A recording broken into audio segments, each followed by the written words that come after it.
يا أيها الذين آمنوا هل أدلكم على تجارة تنجيكم من عذاب أليم تؤمنون بالله ورسوله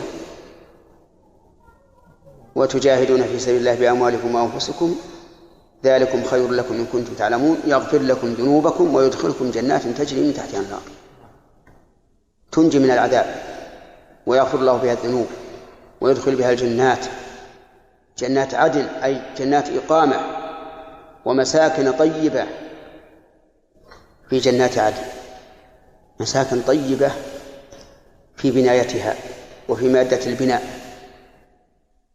أتظنون أن بناء الجنة من اسمنت وحصى؟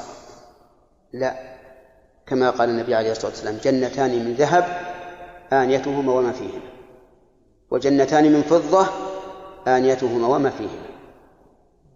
والله لا يبقى الإنسان في سجدة منذ بلغ إلى أن يموت لكان هذا ثمنا قليلا بالنسبة إلى هذه الغنيمة العظيمة. ولو لم يكن إلا أن ينجو الإنسان من النار لكفى.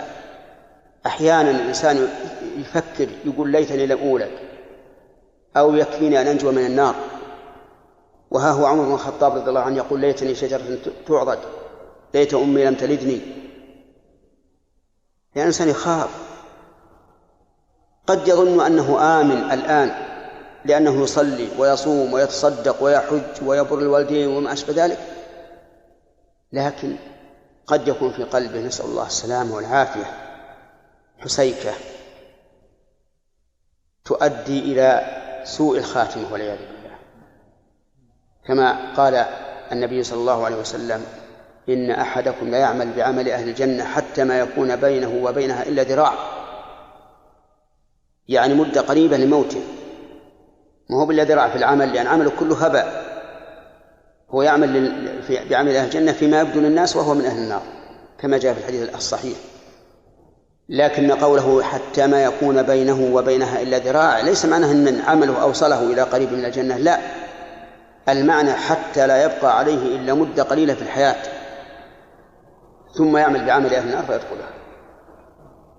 لكن هذا فيما إذا كان عمل الإنسان للناس، كما قال عليه الصلاة والسلام إن الرجل لا يعمل بعمل أهل الجنة فيما يبدو للناس وهو من أهل النار.